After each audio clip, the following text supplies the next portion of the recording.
Welcome to Us versus Movies. I'm your host, Dustin. Tonight we are going to be joined by Kevin. Hello.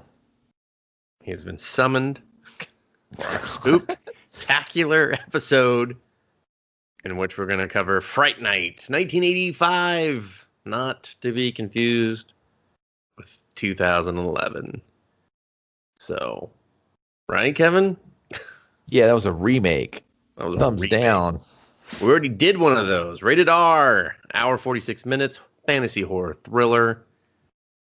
Written and directed by Tom Holland of Fright Night fame and Child's Play and The Thinner. And then the Child's Play remake in 2019. He was like, I'll give it another shot. And then I was like, please don't ever do that again. Starring Chris Sarandon, closest I'm going to get. He is probably best known for two roles. One I instantly knew, which was Princess of the Bride. He's Humperdinck. But then he's also the voice of Jack Skellington in The Nightmare Before Christmas. So, oh, wow. Which, after I heard that, I was like, wow, I can't unhear that. That's amazing. Then we have William Ragsdale, who plays Brewster. And he just, like, looking at his picture, Kevin, he still looks very Brewster-ish. He's a Charlie Brewster for sure. Yeah, he is definitely. Like a lot of little small spots. Nothing big. Like just like a ton of TV shows, but like one episode. So hard to really go to town on this guy's. Herman's Head. There you go. He was in Herman's Head. He was Herman. That's probably his biggest one. And then Amanda Bearsey, and of course she's Darcy, or Marcy Darcy, I should say. Fucked up my own joke. But she was Marcy Rhodes on Married with Children, the long-running, I think 10 season show. So classic. Saw her and I was just like, oh my god. This is her her teen years in the Fright Night. Was it though? Because it doesn't she just. I already knew you were going to bring this up because I know how Dustin watches movies. So I have a counterpoint to this. Oh, okay. Full disclosure, I loved this movie when I was a kid. I hadn't seen it in forever, but I religiously watched it because I thought it was great. It's been years since I've seen it. Dustin does not watch horror movies, so he missed this one. That's not true, but whatever. Well, the catalog versus the catalog. I've got a lot more covered. So yeah, I'm just saying I don't think she was actually a teenager during this. I don't know what she was in the real world. I'm saying they're booked as teenagers in the movie. Yeah. That's what I'm getting at. 2 years later, she was on Married with Children. That's the point I was trying to make. Oh yeah, I don't give a dude. I didn't care about her in real life. I just cared about her in Fright Night life. Drop Dead Diva. She was on there as well. Oh, geez. Only you know that. And IMDB. Yeah. And then Roddy McDowall. Man, just like what hasn't he been in? Yeah. So he was in Pinky and the Brain, Planet of the Apes. He was Cornelius. Overboard. Well, Kurt Russell? Yep, the Kurt Russell one. Kurt Russell's the man. So the second Jungle Book. Take that. Fun fact for you, Dustin. He modeled his performance in this movie kind of after The Cowardly Lion, the way he would respond to things and react. So that if you see, I pictured that and I thought about it. I was like, well, he nailed it. Interesting. Not really, but yeah, interesting. So yeah, this is my first time watching this movie. And obviously, Kevin has watched it more times than he can remember, probably. So we open on a house, Kevin. We pan over and we hear some voiceover, and it says, "Dude, he's trying to get frisky with a lady," and it's really cheesy. You're just like, Jesus Christ, for me, my first time, I was like, what have I gotten myself into? Is it going to get better from here? Spoiler, it gets much better. But then it's soon revealed that we're watching an old vampire hunter movie on television. It is Fright Night, the TV hour, I guess is what you could call it. And we have two teenagers making out hardcore on the floor. They have said, no thank you, bed. We're going to go for the pillow fort beside the bed. Listen, this is where your virginity shines, because this is a classic clutch move. You're making out behind the bed, so when the mom bursts in, she doesn't see the groping and the tonguing. She just kind of goes, what are you guys doing? And then you make up something where she fell, you're picking up a sweater, a pillow, whatever. The bed runs you defense for about 5 seconds. And then you got some real bullshit line. The mom smells bullshit. She gets it, and then she backs off and then leaves your door open. That's kind of what happens on those stitches. Okay, first of all, Brewster's mom doesn't seem to give a fuck about nothing. So I don't see that move being needed. And I guess that's where you've mislabeled Brewster's mom. She cares about a lot of things, just really nothing that's poignant to the story, right? She's just kind of another hurdle for Charlie to have to get past. That's all.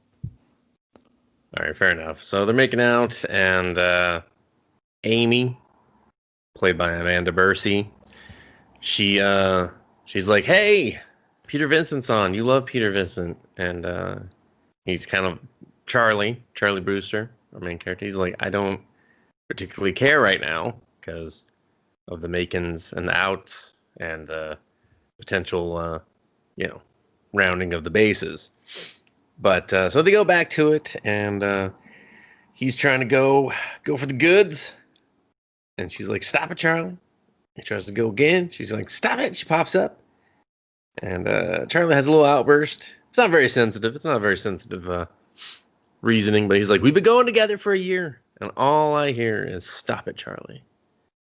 And so she's like, "You know what? I'm sorry. Let's go for it." And so he's like, "Really?" And she's like, "Yeah." So she gets on bed. She starts to take her top off. And for whatever reason, Charlie looks out the window. And when he does, he sees two gentlemen bringing in a coffin. And he's like, what the fuck? I've seen rear window. Something's afoot. Pulls out his binoculars. He's looking. Meanwhile, Amy's on the bed. She's ready to go. She's feeling self-conscious. She's sitting there. She's like, is this the moment? Is this the time? I don't know. She can't get Charlie's attention. Because, to be fair, seeing two men bring a coffin across the yard in the middle of the night would distract the hell out of me, too. How about yourself, Kevin? Yeah, I'd stop and go, Granted, I've been waiting for this Sweet Poo Nanny for about a year, but what the fuck is this? Exactly. It's just like, I get it. She's committed, but like, what is this?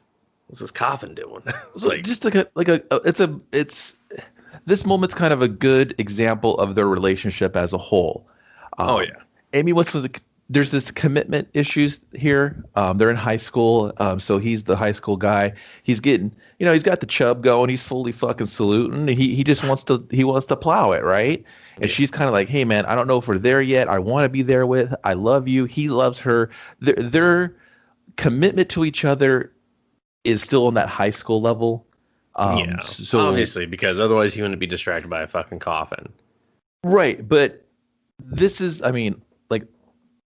the movie's not perfect, and then there's two, maybe three things that I wish they would have kind of driven home a little bit tighter with the characters instead of some of the stuff they do in the middle. Brewster's kind of like a geeky, nerdy kid. Like, he's wearing like blazers and stuff. Like, but you don't really get save that because yeah.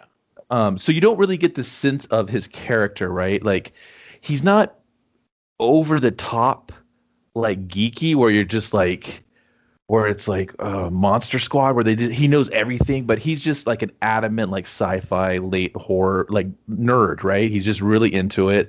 He's watching the Fright Night show, which is kind of like a up all night PBS type of public access spooky shit, and he watches it constantly. I think the movie fails in really kind of giving me more of Charlie's character because he's passionate about like the horror stuff and he's a big fan, but he doesn't exude it through and through. He comes off like just almost like a regular guy. And I think that's hurts him overall. It makes him very regular. Amy's very regular, and that's okay. But I think with his fandom, I think it should just have been pushed up a little bit while he would stop to look at a coffin. You know what I mean? He'd be like, whoa, wait.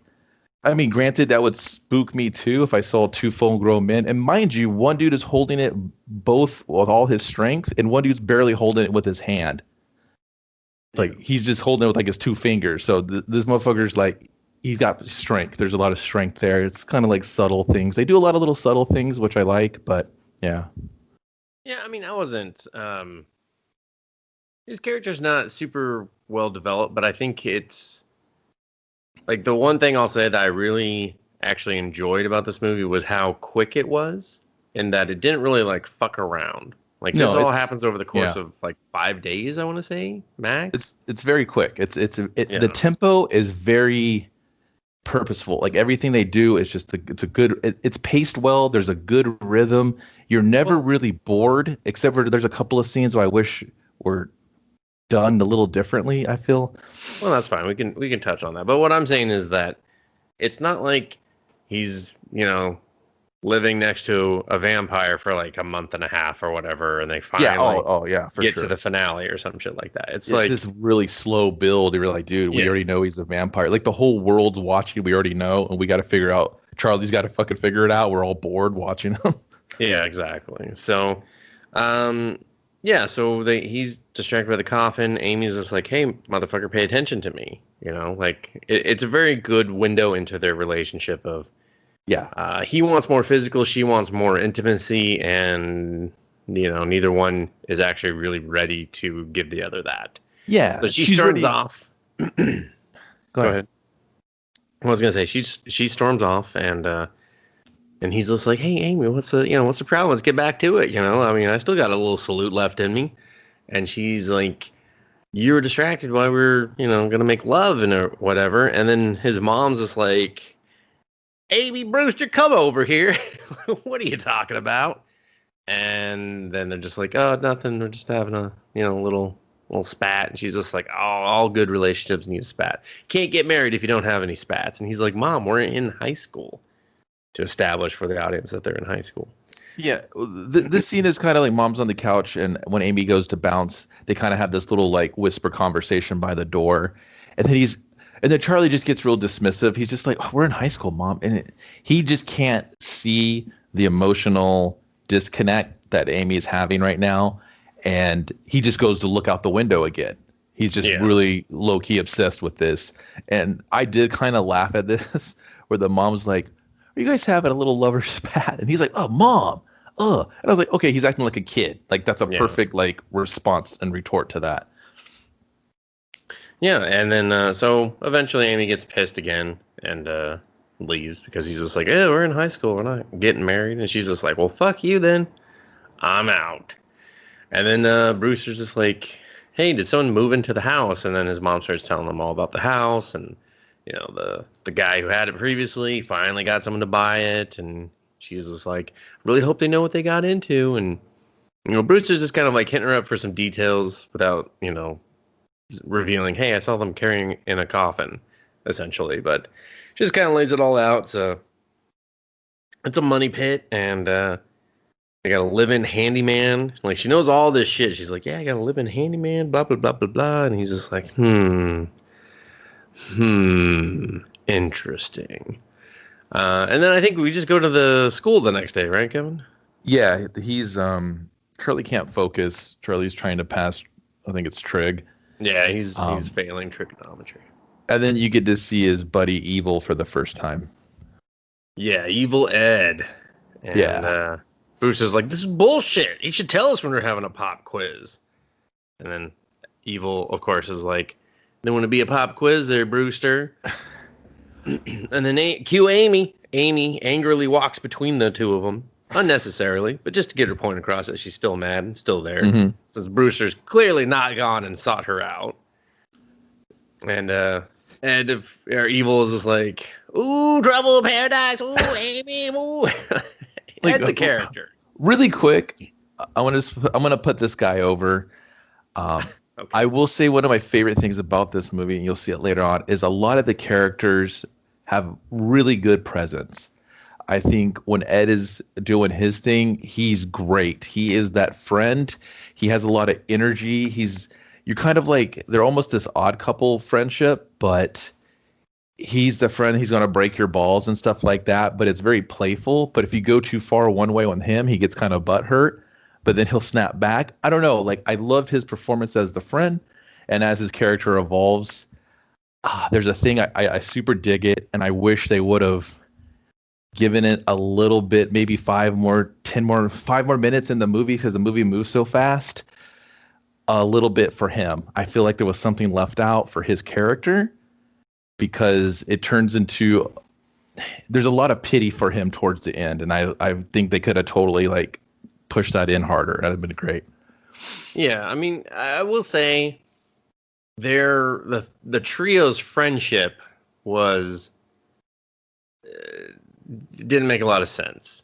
Like, there's not really, it's just more of like, hey, these 3 people are talking to each other. They don't really, like, I did not get a strong sense that there was this deep, close friendship between Brewster and Evil, because of, especially for the scene where when Brewster goes to Evil and asks him for help, the way that all panned out really changed my perspective of like, oh, okay. Yeah. Like, why are these 2 fuckers talking to each other? Like, are they just losers and that's it or something? I don't know. It was kind of like, okay. Are they the only weird kids that are into horror, and then they can kind of relate that way? Yeah, they didn't. He acted very friendly and buddy to him, but yeah, they were kind of like, they weren't like ride or die with each other. You know what I mean? They were just kind of like, hey man, I know you know about this stuff, and you kind of know Amy, and we just kind of know each other. Yeah, it seemed like kind of the best way I could describe it was like a small town where kids grow up with each other and they're just always put with each other. So it's like they're not really friends, but they know them so fucking well, because you're just like, well, I've known them all my fucking life, you know? Yeah, your townie friends. Yeah, that's the vibe I got from these 3 is that they've just known each other for fucking ever. So, but so Brewster's going home, and he drives like a fucking maniac. He drives like a teenage Mustang boy. Yeah, I mean, the way he took that driveway, Kevin was just like, whoa, okay, thank God one of these 900 kids out in the street weren't there, because they'd be dead. Come on, they'd be dead. Anyway, so he parks, and he looks over, and he's just like, what's going on in this house? You know, he starts to like kind of creep over. He's looking at the cellar doors where he saw them taking the coffin. He's just like, so what's going on down there? And then boom, we cut to the house. And there's this guy, this classic 80s looking dude, and he's painting the windows black. And he's just kind of watching Brewster. He's watching Billy Cole, baby. Billy Cole. Billy Cole, great name. Great and then Brewster gets a little too close. And so Billy has to put his paintbrush down. He's not too happy about that. And he goes up, and from the patio, he's just like, hey, kid, what you doing? Scares the shit out of Brewster. And Brewster's like, nothing. He's like, make sure it stays that way. And I was like, ooh, good line, Billy Cole. Good line. I don't even know your name yet in the movie, but good line. So, and then Brewster, and Brewster just like quickly runs back to his house, runs inside, again talks to his mom, and in the meanwhile, we're catching like different little news stories. I think at the time we've only heard one about a disappearing woman. And then he's like, I got to go study trigger. Or does he go back to? Oh, wait, when does the lady show up? Is that? That's the second time. That's the second time. Okay, so he goes back up. He's like, I got to study trigonometry. Oh, you're right. This is a different lady. And there's a blonde and a brunette. Yeah. And so he's studying. Oh, go ahead, Kevin. Like the mom is basically a gossipy mom. She's a very quick cheat for exposition dumps. But she does it well enough where it's not annoying. she's like, when she mentions, oh, there's someone new moving in on this, and oh, that's you see the news, oh, some girl got murdered. She's like, oh, that's so sad, and she kind of like, she has really one key component that she has to, or one mission she has to accomplish, and she does it very soon here. And she just kind of like, I don't want to say she's not like in the way of Charlie, but she just kind of. Oh no, she's very anime, dude. You got to get this mom out of here. Yeah, nothing's gonna happen with this mom here. You got exactly very anime. You got to get her out of here. She's trying to clog up the works by just being a mom. Yeah. No, we gotta get her out. That way Charlie has more freedom. Yes. We need more rock and roll. We haven't introduced any more parents, so it's not an issue. We just gotta get this parent out. Mm. So he's like, I gotta study trig, and he's studying, and it actually looks good. It looks like he's dedicating himself. He's doing quite well. It's very neat handwriting. But then he gets kind of bored. He just happens to look out his window at the house. He's hooked. He can't stop himself. Yeah, he's fucking addicted. He needs answers. Yeah. And he needs them. Oh, wait, are those titties? He's like, oh, I'm into this now. And there's this beautiful brunette, and she's topless. And this guy comes up behind, and he's kissing, and they're looking, and then they make eye contact. And Brewster's like, "Hey, buddy." Brewster and the guy make eye contact, not the guy. Yeah, sorry. And then the guy pulls down the shade, and I think revealing when the guy does pull down the shade. Yeah. He has very long fingers. He got a silver ring. And you're like, very long fingernails. Those are uncomfortably long. Uncomfortable. The fingers alone are uncomfortably long. And great. The nails. I love that. I love that look. I love that idea. Is how it's very subtle. He's not running around going, "Ooga booga, I'm a fucking vampire," and you're just like, "God damn, dude, we get it." He's just like, "Hey, man, I'm hit this chick with that vampire gaze. She don't know what's going on, and I'm about to munch her ass." And I'd be like, yes. I don't blame you. Those fingers are weird. Those fingers are nasty. You have to hit her with the gaze. Yeah. No one's going home with you otherwise. I don't know. I think Jerry is the vampire. I love his name. It's this dude is captivating. He has a great presence. Oh, fantastic. Yeah. Every line that he slings, and when his little retorts, especially when he's almost performing later on in between other characters, I'm like, man, this is a smarmy, smooth, nasty motherfucker. Like, yeah, he would. It's just, yeah, it's so interesting because he's not. All right, we're getting too far ahead though. Let's talk about that when he gets to say some lines. I think that'll be, because I think his first real time talking makes that clear. And so, next day we see Brewster. He's at just the classic diner. You're gonna call him Brewster? Bootster? I don't know what I was gonna say. You're gonna call him Booster Gold? Probably, I think so. Actually, I was gonna call him Booster Gold. Booster Gold. He's at the diner. He's just like, my dad's a time traveler. I'm a time traveler. Everybody's like, time traveling. Whoa, we're not reading that. So just stop. New 52. So, but anyway, so he's there, and he's working on his trig still, man. This guy's dedicated. He does not want to flunk trig. We don't know why, but he doesn't want to. Amy shows up. She's like, "Can I sit here?" And he's like, "Yeah." They do a quick makeup. It's not real makeup. It's just a quick makeup. It's like, perfect world. We just go back to normal. But he is still distracted, and the news comes on, and they found another body, and he's just like, "Oh shit, that has got to be the work of my neighbor. It's got to be him." It's fitting the MO. Yeah. It says, "Sexy lady killed by long fingers." Like, why do we know this? Why can't we find the culprit? I don't know. Please search for normal and long finger people. Long fingers hooligans at it again. This town's been plagued by long fingers hooligan. Cops are baffled. They're looking for the wrong man. Yeah. Long finger hooligan is just like, I chopped my fingers off so you'd leave me alone. They're like, that's fucked up. He's like, it is.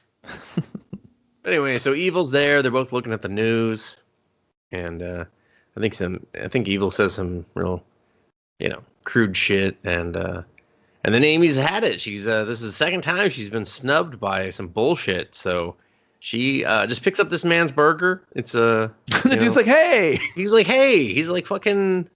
That's why pick up your boyfriend's food. What the fuck? It's over there, and so it looks like a Tommy's. You guys know what a Tommy's is? Tommy's likes to put chili on everything. Yeah, I like Tommy's chili dogs; they're great. But this guy went with the burger variety, and it had the chili on it, and basically, honestly, it looked like a sloppy Joe. I disagree. I've never seen you even eat Tommy's. I don't even know if you. That's because it only takes once, never to eat it again. Well, it's good. Dunk on them. Take that, Tommy's. If you come to California and someone says, let's go to Tommy's, tell them, no thanks, I'd rather puke. No, tell them, hey, where's Kevin? We'll go. It's Kevin, good. We'll go. Just run around, Kevin! She takes the burger top. He's trying to dress this burger. I felt bad for the man because he looked like he was ready to dig in. Oh, yeah. He got it just the way he wanted it. It had a good stack. He had a good stack of like the onions and tomato. Like it was just like really like a pyramid shape. I was like, man, this guy is perfect mustard ring. I mean, it was ready to, like, all he needed to do was put that bun back on it. That was more it. art than food is what I saw. So, but Amy will not be denied. She is emotionally all over the place. She just wants Brewster to connect in the romantic, emotional way instead of the pound the pavement way. And he's done it again. He's put her back to the back burner. But this burger bun will set it right, and she spikes it in his face. In front of everyone. Everyone's just laughing. And Evil's just like, you're so cool, Brewster. Wow, I think he says you're so cool, Charlie Brewster. He doesn't never say Charlie Brewster. They call him Brewster most of the time. Oh, I'm sure he says Charlie Brewster. It doesn't really even matter because... Matters to the mega fans. He's not. Yeah. So you're just kind of like, wow, this Evil guy. He's really quick to jump on this guy when he's down. Yeah, exactly. And again, that's our question. If this happened to me and Kevin was there, I'd hope Kevin would be like, "You're so fucking cool, Dustin Cabell." I'd be like, "Man, fuck this guy." This guy probably just used the last name. It's too much going on. I gotta be like, you think you're so cool, Cabell? Eat that chili. I'm pretty sure, like, legit. Kevin says this to me. Fucking, we're done. We're done being friends. Now we're fucking enemies. Chili dog on your fucking head. I don't get to say anything to fucking seal the deal. No, you don't. Oh, man, that's picking up. Sides, and you pick the wrong side at that point. I think maybe you're not my friend for not letting me have that moment. Audience, weigh in. Who's the bad friend here? Okay, me for not letting the moment happen, or the guy who wants the moment to happen. Yeah, because if I have that moment, you're gonna be like, I gotta finish this off. The punctuation is me saying he's so cool when he's clearly not, and the diner will understand by laughing. So. Yes, this sounds like an amazing moment that I want to just, place in my memory bookcase forever. Yeah, I feel like if your wife spikes a chili dog on your head, that's a low moment. And I'm thinking, how does he get lower? So let's. Yeah. I don't think anyone wants to get lower than that. I wouldn't say anyone. I think if I present the chili dog scenario, they're going to be like, well, someone has to cap this off with like a friendly insult. I'd be like, that's what I'm here for. You could do that to someone else. I don't think you should do that to your friend, but that's, come on. We're going to move on because at this point, this is when Charlie's clothing changes. I'm going to say, okay, so I think we're already at the next day, and Charlie's pulling up. He's kind of still in awe of the house. He's checking the house, and this woman who's labeled as a hooker in the credits, so I'm just going to call her a prostitute, and to soften that blow, she gets out of the taxi, and she's just like, sees Brewster. She's like, clearly this man would call for a prostitute, and she's like, blah, blah, blah, address. And he's just like, oh, no, that's next door. And she's like, thanks. And he's just like, wow. Goes in, talks to his mom. She's just like, my neighbor's got taste. Yeah. And I forget what, basically what comes is the mom is like, I don't know, there's two guys living there. They could be gay. And he's just like, no, they ain't gay. And she's like, what do you mean? He's just like, just a little inside, knowledge there. So yeah, it's just mom being gossipy. And she's like, I'm pretty sure they're probably gay. And he's like, nah, he ain't gay. How do you know? He's like, call it a hunch. And then she's just like, oh, well, and then she's just kind of talking. And then he's just like, yeah, okay, I'm going to go upstairs and study. I'm going to go, Mom. I'm going to go. Whatever you're saying, not really important. Oh. Where's my father figure? We don't have one. And then later that night, they hear a scream. He's just like, what the fuck? What was that? And then he sees them carrying a trash bag that looks like a body out to the van. And he's just like, holy shit. So he wakes up his mom and he's just like, Mom, fucking they killed someone, they got a body, like Mom's bad like, idea. Mom's like, dude, I work. It's bad late. Yeah, if Billy Cole wants to take bodies to his van, it's cool. Like, I'm sleepy. Billy Cole can take as many bodies as he wants out, okay? His name's fucking goddamn Billy Cole. Yeah, wake me up again, he's going to be taking this one out. You see what I'm saying? That's a threat on your life. Billy Cole wants to take your fucking Coors Light, he'll do it, okay? You don't need neon, he needs the neon, all right? That screams Billy Cole. Doesn't scream Brewster. Dude. Fucking hell. Get it, Jesus Christ. Yeah, all right, man, just lay off me, all right? Everybody's like, boo. Being a real evil Ed right now, okay? Oh, I wish, dude. The guy's got charisma for days. So Charlie, as I'm just now forever going to call him, he runs out, hides in the bushes. He's watching them. And there's Billy Cole. There's, the fuck's the guy's name? Totally just Jerry. Dandridge. Yeah. And they're talking, and he's like, you forgot something. He throws purse. It's a very weird purse throw. It's a reverse shot, and I don't know why. It was just so. Maybe those guys couldn't catch. They were just Billy Cole could not fucking catch. And like, so we're just gonna just fuck you. It's like throw a ball. Learn to throw. You fucking Billy Cole, you throw it. He'll catch it. We'll just fucking reverse it. I'm not doing this all goddamn night. Okay. Charlie's falling asleep in the fucking bushes. Get it together, guys. Yeah, it's a weird shot. I didn't know if they did that to kind of make it look like it was magicked over there or something. Maybe. Or just that they couldn't catch. I just took it as that looks weird. Or maybe this what they shot and they got it back and they were like, dude, we can't use this. What are we going to do? Well, I have this shot. Let's just fucking reverse it. We can't use it. Billy Cole fucking Butterfingers this guy. Mm-hmm. And it's around this time, so Bruce is there. They're kind of just, shooting the shit. And then Charlie's mom comes out. She's like, Charlie! Where the fuck did you wake me up? And they're just like, who's that in the bushes? And I'm like, well, first of all, you're cheating it. Because, how could anyone not see this fucking kid's head popping out? Like, he pushed bushes down so you could see him, which is fine. They cheated it for the camera. Yeah, I think they cheated it just to give you an idea where everybody was positioned. Exactly. Otherwise, you'd be like, I can't fucking see this kid. And how am I supposed to believe he can see anything? Yeah, this scene's stupid. Yeah. And so Jerry throws his fucking apple. And I don't know how this man's eaten the apple, but the cord's gone. It's a gross looking apple. And he just throws it in front of Charlie. And then Charlie's just like, fuck, I gotta go. And then just grabs his mom, goes inside, locks the doors. Yeah, it spooks Charlie. Like, Charlie's he's getting his hand real close to the fucking fire, and I don't think he realizes it because he believes this dude's a vampire, but he kind of doesn't because he's just pushing his luck every which way, right? Yeah, he really just, I think at this point, he suspects stuff. He knows he's a murderer, but is he actually a vampire, or is he just into pretending to be vampiric things, right? Yeah. He's like, I'm just really into it, man. So I'll go ahead and give this one up for you. The reason he eats fruit a lot in this, and the whole goal was he's a vampire. He turns into bats. Most bats kind of have that fruit bat vibe, and that's what they feed off of.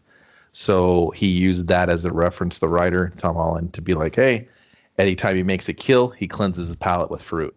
So he gets the blood taste out of his mouth, and he kind of goes to that habit of the fruit. So you see fruit. The vampire dude eats it all the time. It's speckled throughout the movie. It's not like fucking Oceans where you're just like, God, this is fucking annoying. No. Well, it is like Oceans in that I noticed it constantly, but it wasn't annoying. Only because Jerry is fantastic and Brad Pitt was annoying. So yeah, like it's enough to notice it, but you're just like, hey man, this motherfucker likes to eat fresh. I get it. So yeah, it was just that particular apple and the way he had eaten it. And I think that's supposed to show you something weird. More, right? So that's why I'm saying mouth. in the way they do this, it doesn't cram it down your throat. It just kind of gives you these little like cues of like, man, something ain't right with this dude. Something ain't right with this dude. Because in all honesty, you're in Charlie's seat. Like, you don't know this guy's a vampire, and it kind of cheeses the whole is just Charlie off his rocker? Does the kid watch too many horror movies? And that's why I think it kind of gets a little bit lost. And I wish was one of the things for Charlie I wish was stronger is kind of his almost borderline obsession where he would make that parallel. Like he's kind of created a narrative like this dude's a vampire and everybody's like, dude, you're dumb. There's no way. He's like, no, man, this, and this.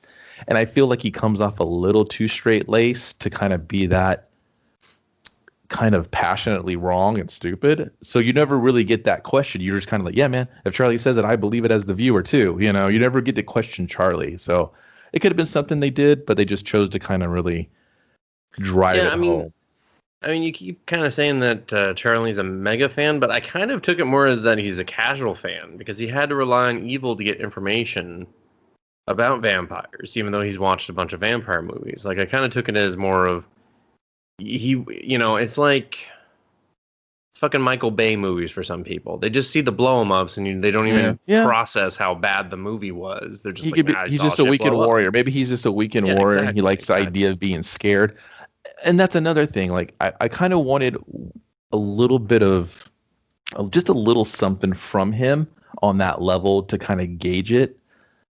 I mean, I don't know. That's the only thing. It was the neon Coors sign. You're like, oh, he has horrible taste in beer, I hear. Oh well, poor guy. So, that was the hook, as that joke does not land. Anyway, moving on. So cool sign. I mean, what do you want me to say? I'm trying to think of I guess he goes to the police the next day. Is that what he does? Yeah, or talks to someone, right? Yeah. The whole body thing, like he's totally convinced there's a murder, and a detective actually shows up, and the detective is led to believe one thing, and this is his first, basically his first success at sneaking around the house. He gets into the house. You mean with the cop? Yeah, the cop, and then because he's looking for Jerry, right, to kind of confront him.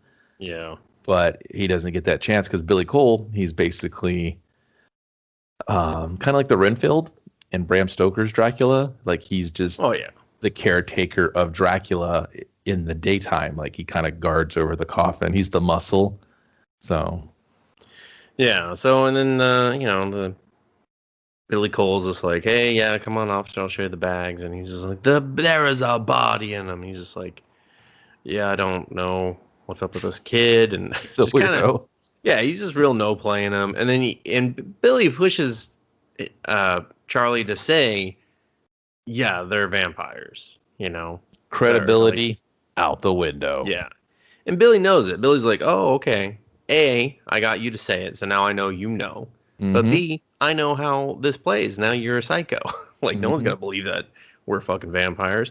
So the cop's just like, oh, okay, we're done. We're not even going to look at the fucking trash. Like, get the fuck out of here, kid. Yeah, because the cop feels like he's used. This kid's an idiot. He thought he was onto something. And he's like, fucking vampires, boogity, boogity.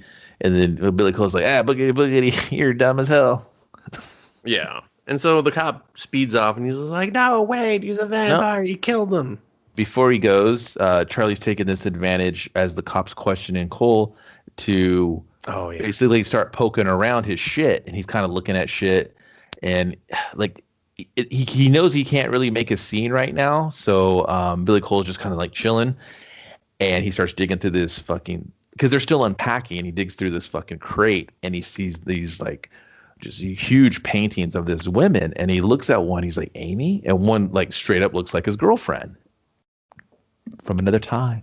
From another time and a little bit.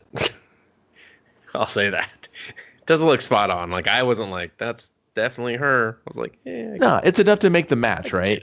Yeah. Because there's only like 2 females in the whole movie of any weight, Mom and Amy. So, and Mom's quickly going to depart the movie. So, and then Billy's just like, does Billy say anything at this point, or does he just kind of give him a look and then? He's like, what do you mean you're not going to do anything? He doesn't. He no-sells the picture. Like, he sees it. He's just like, what, Amy? And then Cole just kind of lets it happen. And then he's kind of like, hey, Billy, like, I'm going to fucking see you later. Yeah. And so Charlie's just like, he looks and he's like, oh shit, the sun is setting. Or Charlie, Billy's the guy. Yeah. Charlie looks and he's like, oh shit, Charlie the sun doesn't is say setting. anything to Billy, right? No, they don't say anything. They just exchange looks. Yeah. And that's what I'm saying. Charlie just looks around and is like, oh fuck, because Billy's going to look like time's running out. And then Charlie is like, processes that he does not have much time before darkness descends. Yeah, you've threatened my life. You've threatened my life. You threatened. And so he heads off to Evil's house, parks, just runs right into Evil's house, up to his room. I guess they're okay, friends. Enough to do. I mean, I don't think, man. The other 2 characters go in the front door later on at Charlie's house. It's fine. It's fine. It's perfectly fine. You do that shit at my house, I'm gonna be like, what the fuck you doing? All right? You want to get kneecapped? You're gonna get kneecapped. It's fine. It's fine. But it's the 80s. I won't kneecap you. I'll just think about it. Excuse me. Anyways, so he's just like, evil. I need to know how to, like, everything about vampires. And this is the part where Evil's just like, why should I help you? And he's just like, just help me. He's like, well, first of all, don't call me Evil anymore. Like, he doesn't, clearly this nickname is not one built on love and compassion and friendship. It's some sort of nickname that gets under his skin, possibly one that's used against him by other people. So he's just like, don't call me that. And so Charlie's like, I got $8. It's yours. Just tell me everything you know about fucking vampires. And so he gives him kind of the basics. He's like, use this cross, but you have to have full faith that it'll work. Otherwise it won't work. He's like, holy water, garlic. You have to have faith. Period. Not really just faith in the cross. I hope this fucking works. No, you have to have faith that it'll work. They say it like 9 times. Otherwise, they would just be sitting there like, God, it's me again. Fucking vampires, huh, man? Like, ooh, see you on Sunday, but right now I need this cross to work. So yeah, that's what he meant. Yeah, whatever. Anyway, so Charlie takes the golden cross, takes off. He's just like, all right. Gets there. It's just past dark. Oh, another big thing he says, don't worry about the vampire coming into your home. He can only come in if he's invited in by the proper owner of the house. Mm-hmm. So Charlie gets there. And he's feeling a little relieved. He's like, oh, that's great because, guy hasn't been to my house, like he's not going to come into my house. Excellent. There's a false sense of safety, right? So Charlie's been pushed to the brink. He feels like he's been exposed. The cops didn't help him. He turned to Evil. Evil kind of gave him like a little bit of a lifeline of some information. So he's kind of stoked. He feels like he's got a second wind. And then his mom's like, hey, so I invited the neighbor over that just moved in. I'm a cool fucking neighbor. I'm Mom. And he's just chilling. Jerry. He is slouched in this fucking chair. So his feet are showing, and he's just fucking cool as fucking ice. And I was like, even for the 80s, I was like, that fucker is cool right now. He's super fucking cool. He's super cool, and it's a great reveal of him in Charlie's home. He has his hand with those long fingers that just kind of remind you with the ring, and he's drumming them against the chair, and he's slouched, and he's kind of covering his face. So you're kind of like, oh. And then you stand up, and then you're like, cool motherfucker alert. Whoop, whoop, whoop. Yeah. Here he is. Very charismatic. you're drawn to him. He does a great job. It's perfect casting for this guy. He just Oh has yeah. a presence on screen as an actor, period. And he just starts cutting this promo. He's like, oh, of course I want to come over uninvited, but now that your mom's invited me, I'll just stop over whenever. You know, maybe I'll stop by again tonight. He's like, oh, well, with your mom's permission, of course. You know, kind of throw because it starts to get awkward. Like he's just like, I'm gonna be up in your shit. I'm gonna be on your butthole. You can't do nothing, Charlie. I'm here now. It's a nice little way of saying you're fucked. I can choose the time I go in there and rearrange your shit. Exactly. And so Charlie's just like, I got to go upstairs and do some prep of my will, last will and testament. I got to get some shit done. He starts hammering his fucking window closed. I'm just like, I don't think that wasn't in Evil's list of things that works, but okay. And then the time comes. And I think we're in like bat mode at first. Like they don't actually show him in a bat until the very, very end. Which I liked. It does the Evil Dead sweeping camera. So the camera just flows in and out of like bushes and shrubs, and it always kind of has a little like fog mystique that kind of dissipates when he lands. They do some shadow tricks later on. It's cool. They protect his gimmick, right? He's just not like gross face vampires. Just it's a payoff, right? So that's another thing. I think they pace themselves in that respect. Yeah, and so Charlie hears something. He goes downstairs. He's investigating because obviously he's not fucking sleeping. I think he fell asleep for a moment and then he wakes up and he's just like, fuck, fucked up. And then he sees a branch is hitting a window and he's like, oh, okay, it was just that. Yeah, it's making this like squeaky, pacey noise, and they're just kind of like, is this like that Poltergeist movie? And then you see the tree branch and it's rubbing against there, and he's just like, And then main man Jerry, whoosh, he's in Mom's room. Yeah, he's in Mom's room. He just kind of looks at her, and then he walks out, and he just like breaks the fucking door, and it was really weird. Dude. I didn't really understand. Dude, Dustin, like, what movie are you watching? He swoops in. Mom's snoozing, right? You figure, is he going to ice Mom? That's not Jerry's MO. He's not here to kill anyone. He's here to make him send a message. Well, we don't know that yet. But. He walks past her dresser with the mirror, and he doesn't cast a reflection. Oh, I didn't catch that. And it's a real long mirror, and he just walks in front of it. You just see the door open. He slowly closes it. And in the mirror, you just see the door open. Of course, he's not there. And then he pulls the door shut and jams it so Mom doesn't come in and intervene in this fucking ass whooping he may or may not put down on the son. Yeah. It's like he's not interested in her. He's kind of used her to kind of forward his casual progression to Charlie. You want to think it's turning into almost a cat and mouse type of thing. Like he's having fun. He's bored. And because that's really how he treats a lot of things. He does have a great presence of coming off like, I'm bored and I'm just going to say shit and do what I want. And he's, in all honesty, he's kind of a sloppy vampire sometimes when he does his killing. He's just real nonchalant. He doesn't try to hide it very well. Like he's just say, I'm out to kill these bitches. They're on the news. And that's why he's, probably has to move around a lot and stuff like that. So Charlie comes back in, he's checking his window, he's looking out the window, and he's feeling some relief, and then Jerry opens the closet door and starts walking towards him, and then he's just like, boom, I got you, motherfucker. And then Charlie, is this where Charlie pops up the cross? First time? Yeah. And then Jerry sneaks in the closet when Charlie was doubling down on the squeaky branch on the window. So he kind of like, Metal Gear Solid, sneak. I think we got that, but that's fine. I don't think anyone's confused about how'd he get in the closet? He went to the closet. He pops out anyway. And, so he just smacks the fucking cross out of Charlie's hands. He's just like, yeah, no, we're not doing that. And he just starts going on. He's just like, listen, you know what I am. And now you know that I can get you.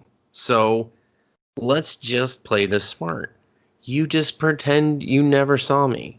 Just put everything out of your mind, okay? You get to keep living. I get to keep doing what I'm doing. And we're good. We're good. It's a good deal considering the vampires has shown that he can come into your house and fucking kill you anytime he wants. Charlie's not having it though. Charlie's like, nope, fucking, I'm not gonna go for the deal. No deal. And so I forget what the all while he's choking the piss out of him, right? Yeah, he's choking him, and so it's a little hard to think. Charlie can't really. Charlie's like flailing. Charlie's been and off shit. the fucking ground, a foot off the ground for the entire conversation, and he's just swatting at stuff. Charlie's just trying to grab anything to try to fucking help him, and so he's just like, "So what do you say, Charlie? What do you say?" And boom, pencil through the hand. It's a stake. Pencil. It's a wooden pencil. So fucking not the mechanical shit. Yeah, not the mechanical shit. We don't have that shit yet. Now you'll know. Always keep a wood one at your desk just in case. So Jerry starts freaking out. His face changes. He gets a bit uglier. His eyes get like real red and reddish orange and shit. And Charlie's just like, "Whoa, what the fuck?" And then there's some more struggling, and he's trying to like put him through the window, I think. Or no, is that maybe he already did that? I don't know. At some point, Amy's picture goes through the spike in the fence or whatever, and it's when they're struggling. Yeah. Amy's picture falls and hits the fucking not the spike. It hits like the fence and it pierces through the picture, real cinematically. I don't know how they. I don't spike know. Of the fence. I just thought how many times they had to shoot that shit for that to hit just right. Yeah, they probably just put it on wires. Yeah, because I was just like, man, that felt really good. Yeah, Jerry's kind of showing his hand now, like you've pissed me off. Like I tried to come in here all cool and dapper and shit. You stab me with the wood shit. That kind of triggers me. Now you've seen what a beast I am. Not full blown, but he's upset. Yeah, and so now, Mom has woken up. She's calling for him. She's like, I can't. She's like, help! I'm stuck. What's wrong with my door? Jerry bones out of the window, and he. He Mom gets out and he's like, Mom, it's cool. She's like, man, fucking, I got to start the night shift. Like, cool your shit. Like, stop making so much noise. Congratulations, movie. You removed the mom very smoothly. Thank you. Yeah. You have Charlie remember who he's speaking to. He's not all frantic when he talks to his mom. He's like, Mom, I just had a nightmare. I just got up and I was just tripping and kicking over shit. I'm sorry. And she's like, well, I get nightmares too. I had this one nightmare. And you're just like, oh, that's a mom for you. And oh, yeah. She was like, I was naked at a sale. And you're just like, yeah, something real funny. He's just like, yeah, okay, Mom. Like he knows his mom and how the wacko shit she says, and he just kind of like, So you're like kind of like, yeah. The first thing you would think is like, why didn't he just ice Charlie right there? I mean, like, well, he's probably just moved in. He's tired of moving. He doesn't need the cops sniffing around for real, because for sure the mom's gonna be like, someone just killed my baby boy with some claws and maybe some biting. I don't know. He can't turn his next door neighbor's house into a murder house. This sucks. Why did my neighbor have to be a nosy fucking kid? Yeah. Well, and it took that, he was probably put in a state of shock. Like that's why he, dropped his guard, revealed more of his true form and shit like that. It really took him by surprise. And so then, he gets his mom back to sleep and then there's a phone call and Charlie picks it up. It doesn't say anything. He's just like, and then there's Jerry's like, he's like, I know you're there, Charlie. I can see you. And then Charlie looks, and there's Jerry just getting his hand patched up by Billy Cole, talking on the phone. Funny scene. This is, Jerry's great. He's so condescending when he speaks. Yeah. And you're just like, God, what an asshole. It's very great delivery, and it's like, hey, you little turd, you got away this time, but I will fucking wreck you. Yeah, and he's just like, I destroyed your car. Oh yeah, major problem. You hear a giant crash when he's trying to get his mom out of the room, and he's they never show it. They did not show the destroyed car, not once. It's gone. Forget about it. I believed it. I didn't need to see it. I dug it. I needed to see it. It just because otherwise, if you don't show me, it didn't happen in this movie. It just didn't happen. Okay, everything else they show me. This is the one thing where they're just like, we are not going to destroy that car. It's a nice car. We're not doing that. Fine, fair enough. Give them a shitty car then. Why did it have to be a fucking mispainted fucking Mustang that you didn't want to destroy? It wasn't mispainted. They primered it. Whatever. They intentionally primered it. But anyway, neither here nor there. His car is destroyed now, which I guess is relevant to maybe later on in the movie when they're walking home and stuff like that. But it really is inconsequential, I feel like, compared to the rest of the shit. What I think it does, I think it strips Charlie down. He's not mobile. It makes him more of a victim, makes him easier to watch. So the vampire is constantly going to keep an eye on Charlie, because I think Charlie's earned enough of his respect to know that, hey, you are possibly dangerous to me. I need to keep you visible in some sort of way, right? I don't need him whipping around the car. Maybe like Red Mustangs, he gets hit, the vampire dies. I don't know. Maybe he's scared of cars. So, great scene is when Billy Cole's wrapping his hand, and the director was like, "Yeah, man, bend down and wrap his hand." And I guess that's kind of had this like homosexual entendre about the movie. Just a couple with that scene, and then the director was like, "What? What are you talking about?" And then he's like, and then I watched the scene again. He's like, "Oh yeah, I see it now." Because and there's another Cole's head's right near the crotch. Yeah. So you're kind of like, is he going to fix his hand and blow him? And the way he gives, are these those kind of vampires? He gives Charlie a dirty look too, like, "Hey, you're interrupting our time now." Well, yeah, you hurt my master, right? Like, that's my master. So I saw it. The young me didn't get it. I was like, oh, he's going to fix his hand. And when I watched it again, I was like, oh, dude, are they down like that, or what's happening? Yeah, I mean, I was just like, oh, that's close. But it was later on where I was like, oh, okay, guys, all right.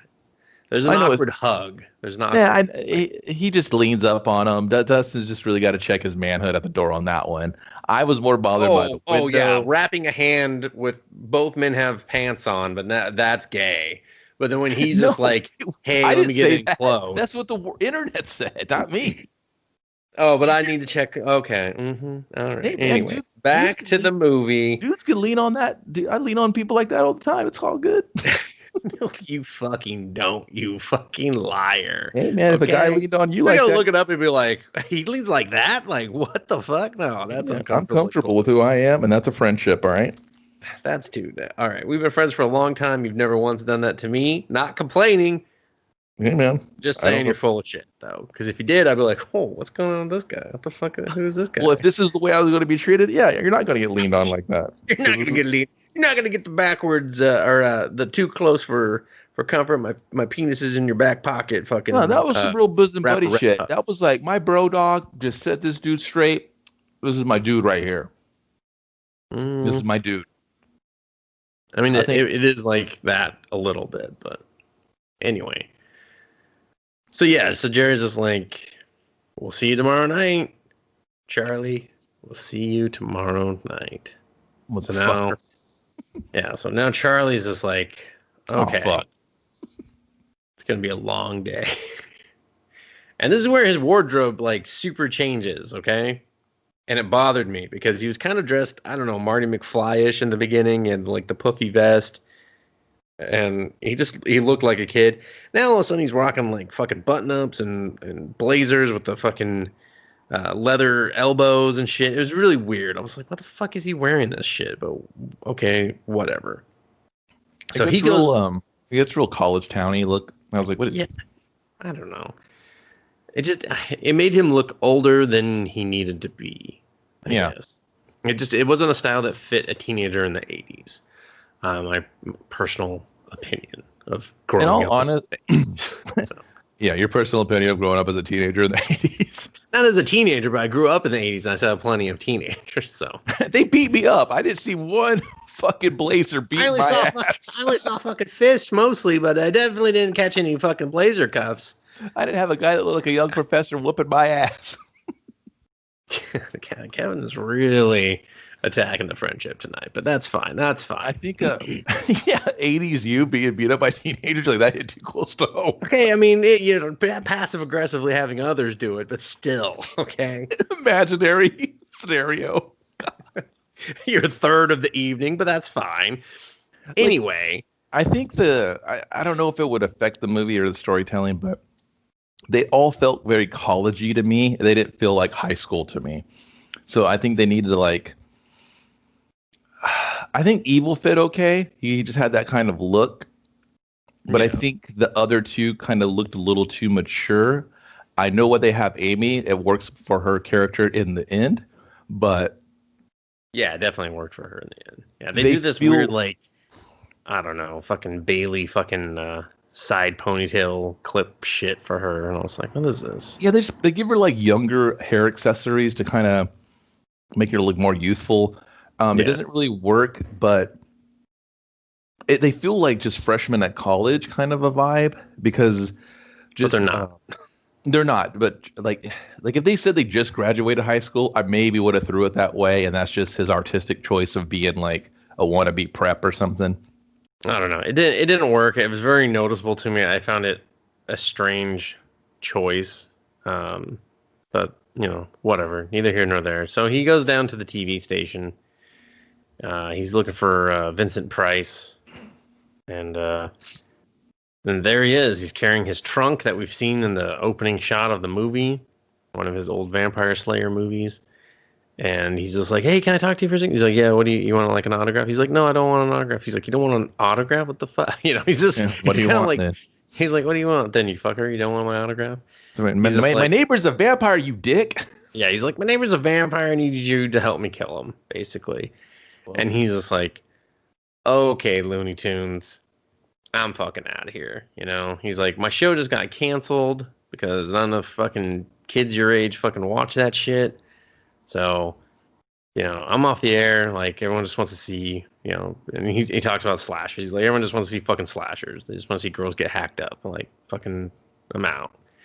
And he's just like, no, I need you. Ah. And then we go back to Charlie's house, and then Amy and Ed show up, and they're just like, why are you here? And he's like, why are you fucking here? And then they go up to Charlie's room, and he has garlic and candles. He don't sleep. Charlie don't sleep no more. He's taking his like bed frame apart or some shit, and is just like carving it. And, he's making steaks. And he's just like, they're fucking coming for me tonight. And they're like, okay, what the fuck's going on with this guy? He's like, I gotta kill him. I gotta go down in that basement, and I gotta fucking kill him before sundown. And then Amy's just like, do you really want to get caught down there? Like, what if he wakes up? Like, what are you gonna do? What's your game plan? She's trying to just like logic him out of it, of like kind of almost scare him away from. Yeah, they're trying to speak crazy Charlie talk right now, but they're trying to take him out of that with a little bit of sprinkle of logic, being like, "Hey, crazy Charlie, what about this? Yeah, what if they catch you? Then you're just gonna be dead. And it'll be really easy." Cool. He's that tank character. Really cool. He'll pick you up, break you over his knee. Yeah. So she's like, "Why don't you talk to someone like Vincent Price?" And he's like, "I already did that." You told me to fuck off. Fuck that guy. And they're like, well, what? And then Amy and Ed, they powwow in the corner. They're just like, all right, man, what are we going to do with this fucking guy? And they're like, all right, what if we go talk to him? We'll go down and we'll talk to him. We'll talk to him for you. Maybe a different opinion. And he's just like, all right, fine. All right, I'll wait. But if you're not back by sunset, like shit's going down. All right. And so they go over. They somehow find this guy's house. They just bang on his door, and he's just like, "Hey, what the fuck?" We see him reading like an eviction notice. He's getting evicted. Apparently, TV wasn't paying the rent. He ain't good with his money, Dustin. He's horrible. Bunch of trinkets everywhere. He's stealing from the sets. Yeah, I mean, fuck this guy. Everything from the sets, like everything, like yeah. And so he tries to get changed real quick. He's like, all right, come on in. What do you want? What do you want me to sign? Like he's trying to present like it's more fandom. He wants to present a dapper image to his fans and look how fabulous he is. And they're just like, hey man, my friend needs your help. He's crazier than an outhouse rat. And he's like, oh yeah, he thinks his neighbor's a vampire. Oh, that guy. He's like, oh, that guy, he needs fucking help. Like they're like, well, he's gonna commit murder unless you help us. And so they basically, the long and short of it is that they come up with this plan. They're going to give Jerry a vampire test. and they're gonna have Vincent Price fucking administrate it to him so that it cools Charlie down. Charlie's like, all right, well, okay. Or Peter Vincent, by the way. I keep saying it wrong. Yeah. But he doesn't come cheap. Amy's got to give him some money to do it, to pay for this performance that he's going to kind of partake in with all his ballyhoo of all his vampire shit. So to kind of get Charlie to buy in a little more. Yeah. And so they call Jerry up, and Jerry answers the phone. He's like, yeah, and he pauses and he talks to Billy Cole. He's like, hold on. They're going to fucking come over. He's going to bring his friends over to the house. Like, they're coming to us. I don't got to go anywhere to kill this motherfucker. I'm not fucking, he's like, I don't know what to do round 2 and fucking, sit there and maneuver and figure out when he's going to do this, that, or the other. He's like, just let him fucking come to me. Done. I can wait a day. It's cool. Mm-hmm. And, and so he starts, he's like, no crosses. And then Ed's like, he says he's a born again Christian. He says it's sacrilegious, And he's just like, fucking holy water. He's just like, no. He's like, even if it's just tap water, he's just like, okay, yeah, he'll do that. He's like, all right, So the plan is they're gonna get Jerry to drink some tap water, some holy water disguised as tap water. Tap water? Like, was he in Flint, Michigan? He's like, I ain't drinking that shit. Like, I mean, it's 80s. Everyone was fine at the tap at that point. So they thought. So they thought. Little did they know. Flames come out of the bottle. He's like, damn, fucking fracking. Oh, what's cracking? Anyway, so they're just like, okay, cool. We got our plan. They go back. They get Charlie, or they tell Charlie, they're like, hey, he's going to do it. He's agreed to help you, Charlie. Yeah. We got to expose this asswipe.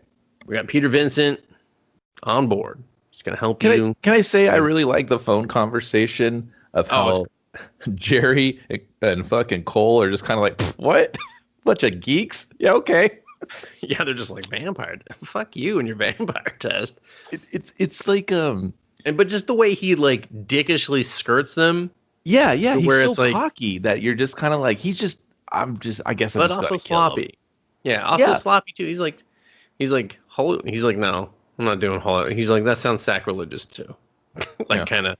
They're like, what if it's just tell you? What if it's just tap water? He's like, I guess.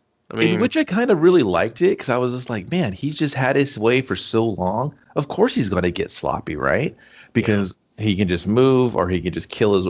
It's like a Superman problem. He just punches it, right? Instead of this, he just starts vampiring it, and that's it. So, and he's just kind of like willy-nilly. There's no way this kid and his punk friends and some old fart are going to be any opposition to him. He's going to be like, whatever, man. Yeah, exactly. So it's the next day. They've all shown up. Peter is in his vampire hunting gear from the movies. Dressed to the nines. Yeah. And he leaves his big box, and then so Charlie's like, where's your fucking stakes? Where's your crosses? Like, where is everything? He's like, I thought we were going to fuck this dude up. Yeah, he's like ready for fucking war. And they're just like, they're all kind of giving each other the looks like, yeah, no. Our friend's crazy. We'll be in and out real quick and everything.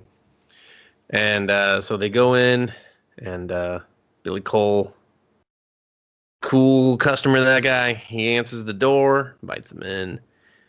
And then he just gives, they all walk in except for Charlie. And he's just like, come on, Charlie. Come on in. Just kind of gives him this like real like, come on, fucker. Come to the dance. He's like, let's do this show. All right.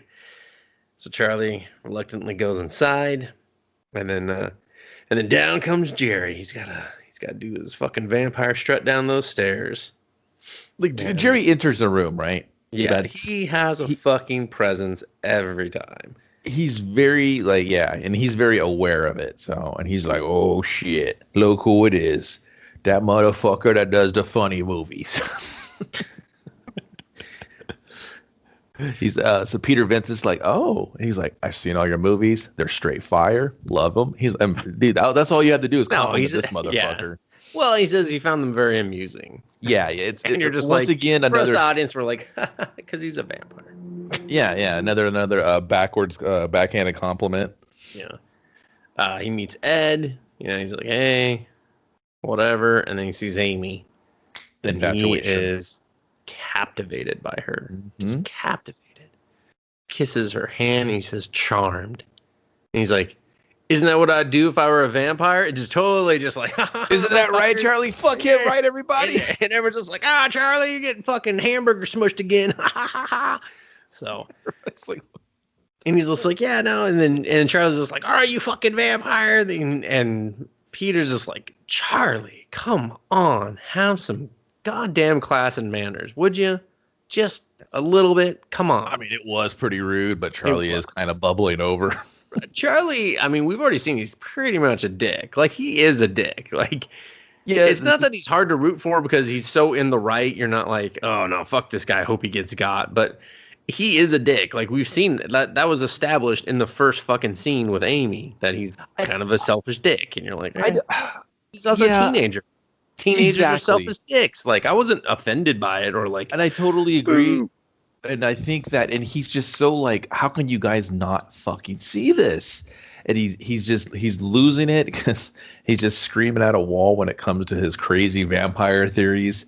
And I will say, up to this point, I actually kind of mostly through the whole movie, he does a great job of actually looking scared. Like when he was getting the shit choked out of him, like I looked at him, I was like, I believe he's terrified.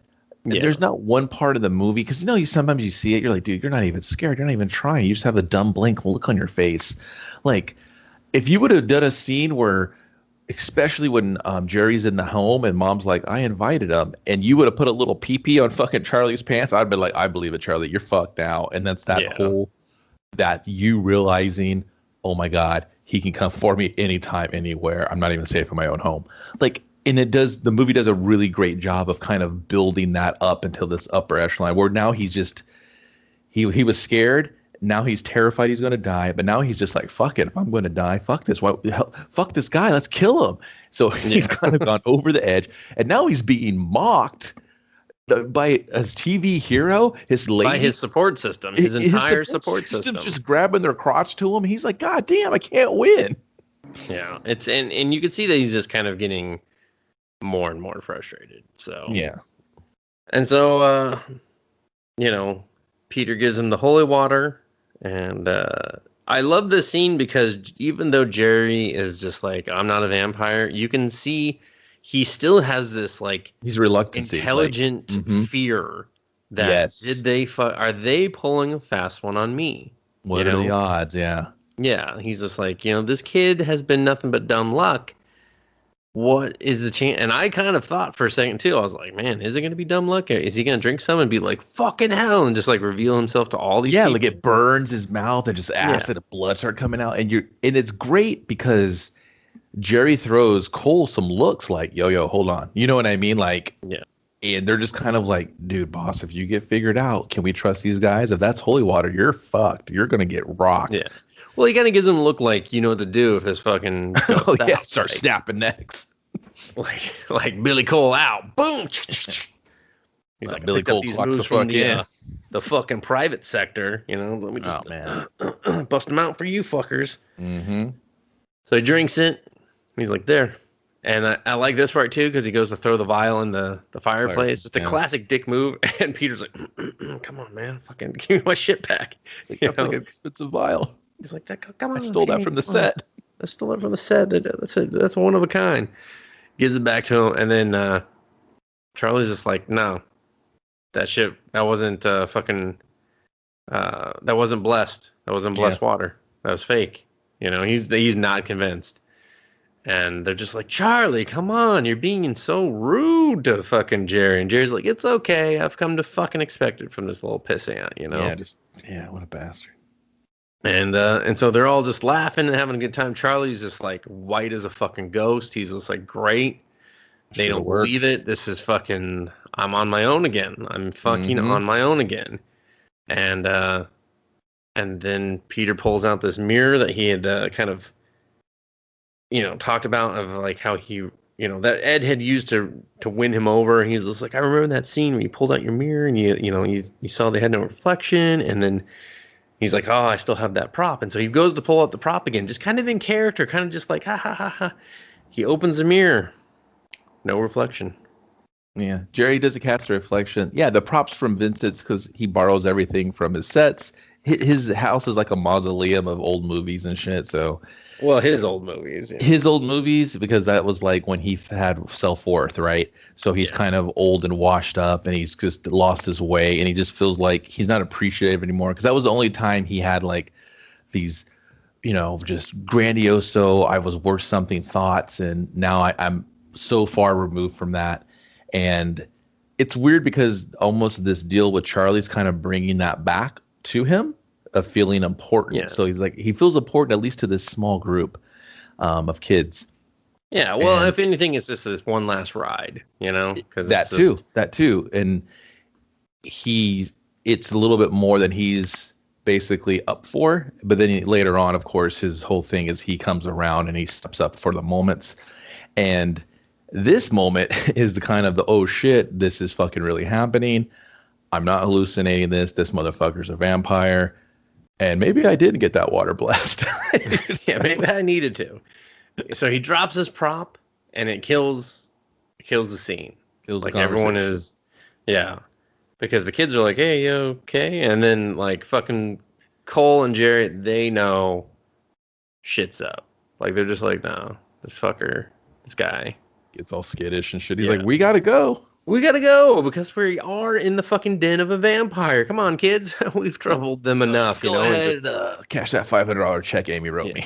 I mean, it's Or a bond, so he's not gonna cash shit. Really, he's probably gonna be like, "What the fuck? This isn't transferable for fucking 90 days? Ah, Or fuck, I'm bond. gonna be out on the street. Damn it!" So they go out, and Charlie's like, "You fucking saw something, didn't you?" And he's like, "No, I didn't. I didn't see anything. I didn't see anything. I didn't fucking see anything." And he's just like, "I gotta go." He's like, "You're a fucking liar." And so he peels out. He's just like, "Whatever." And then they're just like, "All right, well, we're all gonna head home."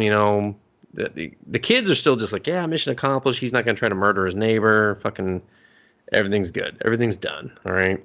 Charlie's going to walk Amy home. Ed's going to accompany them, et cetera, et cetera. Meanwhile, Jerry's like, yeah, it was kind of weird. That fucking, the old batch crunch looks down and he sees a piece of the fucking pocket mirror cigar type thing he had in his hand. And he kind of like, piece he missed. Yeah, the one piece he didn't pick up. And then Jerry's like, well, guess it's game on. Guess old Jerry got to do what old Jerry loves to do. That's hitting the fucking town. Yep. And so now we got a problem.